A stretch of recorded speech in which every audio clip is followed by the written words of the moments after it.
Morning, all. I know I look like a rough as a bear's arse. I know. Um, it is what it is. Right. I promised I was going to do a video on how to get rid of fear. Right.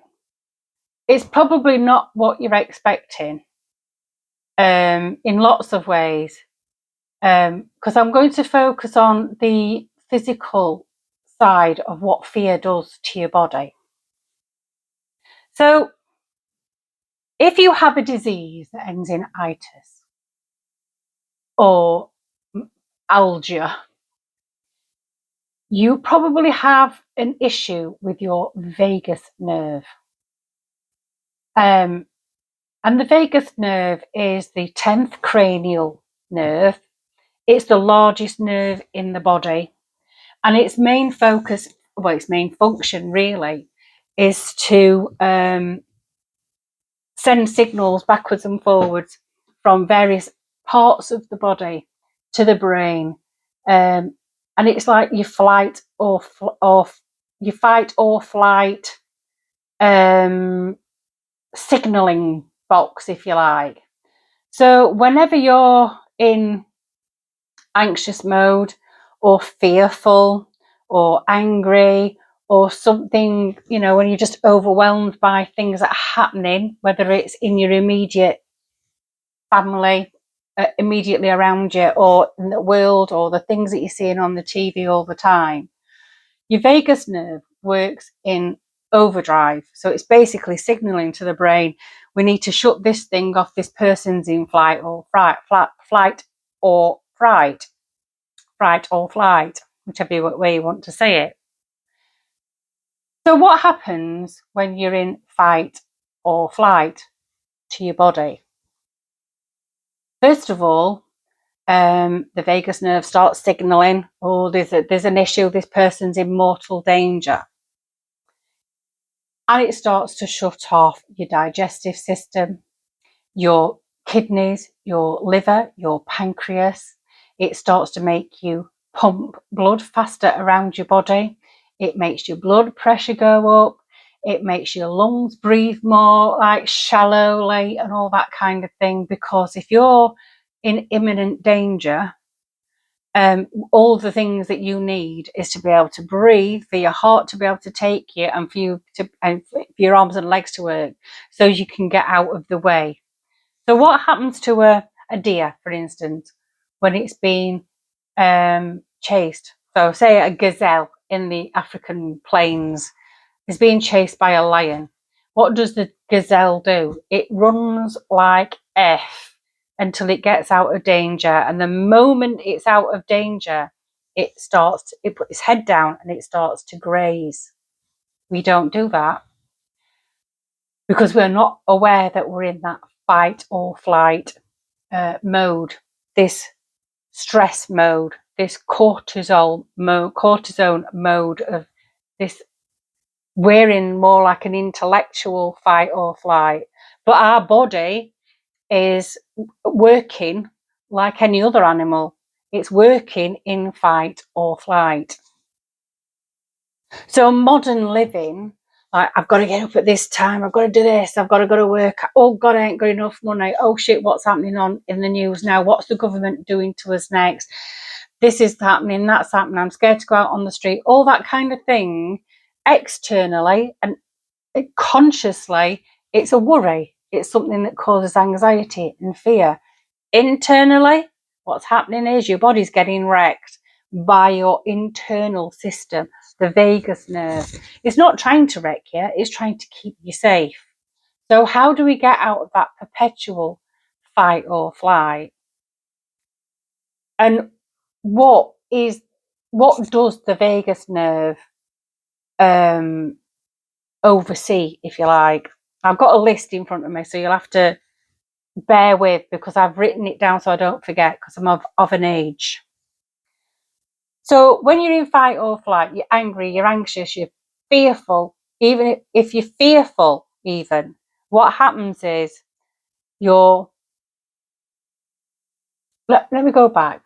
Your vagus nerve oversees your autonomic nervous system. Now, your autonomic nervous system is the type of things that happen in your body that you don't consciously control. Your breathing, your heartbeat, your digestion, all that kind of thing. What your kidneys, filtration, your pancreas working, your liver doing this, your guts doing that, your stomach working, all the things, moving your eyes, hearing. We don't consciously control that. That's your autonomic nervous system. And your vagus nerve is like head boy, is like controls it all. So what happens when you're in fight or flight?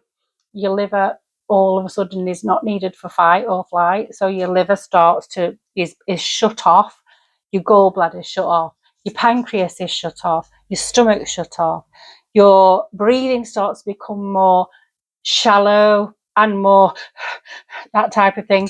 Your heart starts pumping like mad, getting ready for the big cross country run to get out of the way of this imminent danger that we're not actually in. Your blood vessels contract, your blood pressure goes up, your liver stops detoxing, your sweat glands go into overdrive, you get a dry mouth, your saliva doesn't work. You need that to break down food.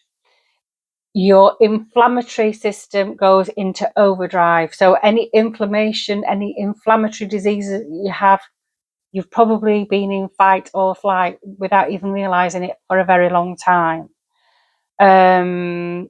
You stop being hungry, your blood sugar goes all over the place. And if you've been in a prolonged fight or flight type of stressful situation, if you're in any type of stressful situation, your body is in fight or flight, and it finds it very difficult to get out of that because it's designed to keep you safe. Your subconscious is designed to keep you safe. Your body's also designed to keep you safe. And for your body, if you're continually stressed all the time, continually frightened all the time, your body is in keeping you safe overdrive. And then that's how you end up with things like Crohn's disease, ulcerative colitis, asthma, cancer, Crohn's disease, diabetes, liver diseases, heart disease, uncontrollable high blood pressure, high cholesterol, tachycardia, what else? Inflammation, immune diseases, what else? Things like fibromyalgia.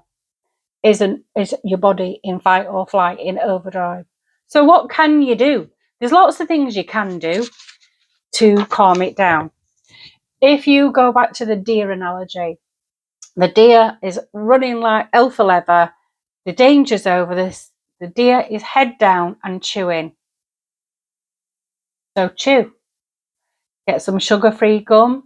And when you feel anxious, stressed, fearful, all that kind of thing, chew. Because that tells your body and your vagus nerve that the danger's over. So it can start bringing life back to your internal organs.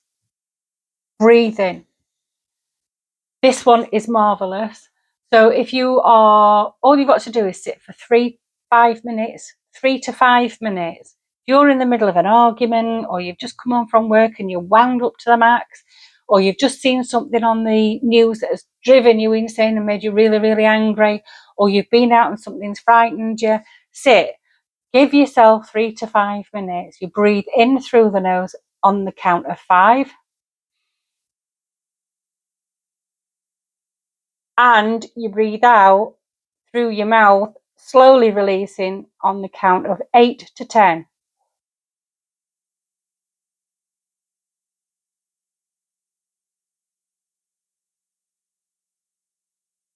Do that for 5 minutes. Eyes. Your vagus nerve also deals with eyesight. Eyes. Very gently rub your eyes. Very gently, the first thing that will happen is that you will stimulate the vagus nerve and you start to yawn. If you're in fight or flight, you're not going to be yawning, you're going to be on high alert. So you brought the alertness down. It deals with your ears and hearing. If you grab your earlobes and you rub your earlobes ever so gently, the vagus nerve is one nerve, but it goes parallel down both sides of the body. You get both ears and you rub them very, very gently, and then tug on them, tug on your ears, like that, tug on them. That will also make you very tired. Blue light suppression. Turn your devices off at night. If you're going to be watching things that emit blue light, like TV screens or anything like that at night, get some blue light glasses. Or there's a mode that you can put on your phone if you're looking at your phone that turns the blue light down. But a couple of hours before you go to bed, don't be watching anything that emits blue light. Blue light is very stressful to your body. It signals through your eyes, the vagus nerve that runs through your eyes. It signals to your eyes that there's a stressful situation going on that you need to be alert to. What else? Sleep on your side. If you sleep on your back, you're suppressing your vagus nerve. Your vagus nerve it goes from the head, it goes into the eyes, the ears, the throat, the lungs, the heart, the liver, the gut, the liver, the pancreas, the gallbladder, into the lower gut, your kidneys.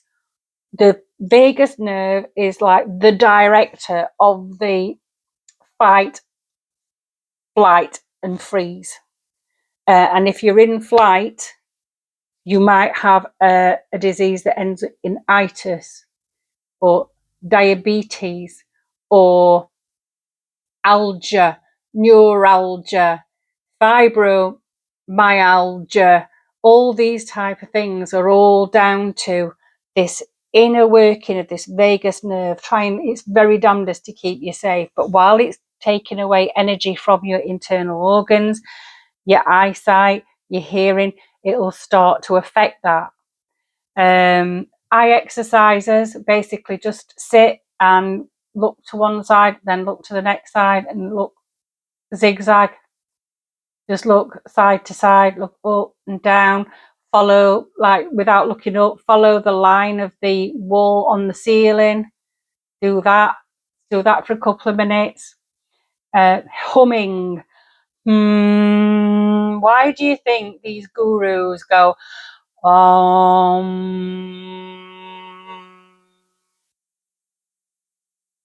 you do that long enough, you feel a vibration in your head. Your vagus nerve attacks your throat also. So I know people laugh at it, there's a reason why. That activates the vagus nerve to tell the brain that the body's safe. And then all the internal organs can start working again. Chewing, sugar-free gum, chew. If you have had an argument with somebody, throw some gum in your mouth and sit and chew for 10 minutes. The danger's over, rather than going away and stewing over it for another 3 or 4 hours and then arguing about it again in 3 or 4 hours. Take some gum, sit and chew. Listen to music. Listening to music, it takes your mind off the shit that's going on outside of you. Reflexology is a good one if you can afford it. Chiropractor is a good one if you can afford it. Gargling, that activates the throat, because often when you're in fight or flight, you can't articulate what you want to say. It can also end up with throat issues like thyroid issues, tonsils issues, and other types of issues to do with the throat. Sunlight exposure is really, really good for vagus nerve. If you're out baking in the sun, then you're out being seen as far as your body's concerned. If you're in the sun, then you're exposing yourself to these dangers and you're not afraid of it. Good thing. Social gatherings. If you've got family and friends, go and have a laugh. And laughter. Laughter is, you can't laugh if you're escaping something that's trying to kill you. You have to bear in mind that when your body is in fight or flight, it thinks something is trying to kill you. It's trying to keep you safe. but over prolonged periods of stress that we have in the modern world, where our internal organs are being starved of the things it needs to be able to continue doing. It's why I've got fibromyalgia. It's why I've got MS. It's why I've got primary biliary cholangitis, because I've spent a huge amount of my life, my adult life, in flight mode. My body has, my mind hasn't. In my mind, I've been stoic, I've been a fantastic individual, I've weathered the storm. My body hasn't weathered the storm, and that is the end result. So I have been doing these exercises more. I've been sort of taking my own advice, if you like, because I think if there are any therapists out there, in my membership, you will know that you look after everybody else, and you don't really do your own shit. I do the meditation and I do the Reiki and all that kind of thing, but I don't really pay as much attention to myself as I should. So over the last couple of weeks, when I've been really not very well, I've actually really concentrated on the humming, on the chewing, on the singing, on the eye exercises, the ear pulling. The breathing is amazing. It does work. Gargling. Oh, cold exposure as well. If you take a shower in the morning, the last minute of your shower, turn it to cold. That shakes it up. It doesn't make you go into defense mode. It actually, it's like you're naked and you're freezing cold. Your body's saying, "Oh right, she's all right. She's safe." So try it. There are a lot of people there that are saying they are scared of what's happening next. If you're scared consciously, what the hell do you think your body's doing internally? What do you think your vagus nerve is doing internally to your body? It is there to keep you safe. It's not trying to destroy your body. It's trying to keep you alive, but we are not giving it the signals that everything's all right. So we have to give it the signals. Eat, chew, chew your food as well. Chew your food so there's nothing almost to swallow. Because while you're chewing, your vagus nerve is just gone, right, the liver can do its job, the kidneys can filtrate. If you have edema, like water retention, there's a reason why you've got water retention. It's because your vagus nerve, you haven't got time to sit and go to the toilet. If you've got issues with constipation or anything like that, like Crohn's disease and stuff like that, your body's got, you can't go to the toilet right now because you're about to die, because some monster's chasing you, because you're literally concentrating on this stress. So the other things that you can do, which isn't a vagus nerve exercise, is when you are finding yourself doom scrolling, when you're finding yourself, whatever you do and all you can think about is the shit that's going on outside of you, you need to do something to deflect your attention. Do something with your hands. Paint, draw, knit, sew, crochet, I don't know, decorate, gardening, all that kind of thing. Find something else to do. Find something to do and stick some music on, so that especially something from when you were younger, and you still remember all the words and all that. Put something on that takes you back to when you were a kid, when, I don't know, frolicking through fields and doing daft shit like you did when you were a teenager. Find something else to do. Deflect your attention, because we need you here. What else? Is there anything else?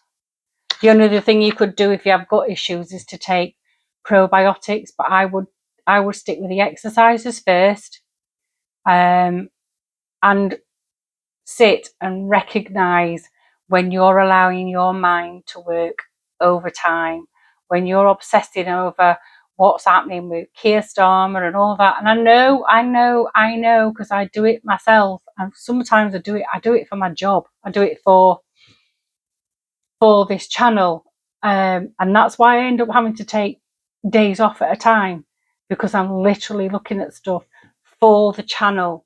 And it doesn't actually do you any favours unless you're willing to do a few things to get your vagus nerve to wake up and tell your brain that you're not about to die.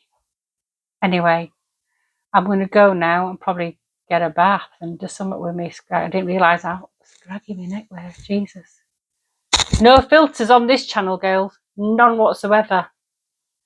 Never has been, but yeah, I'm getting old. And I'm not worried about it. Right, I'm off. I'll see you later. Take care. Ta-ra!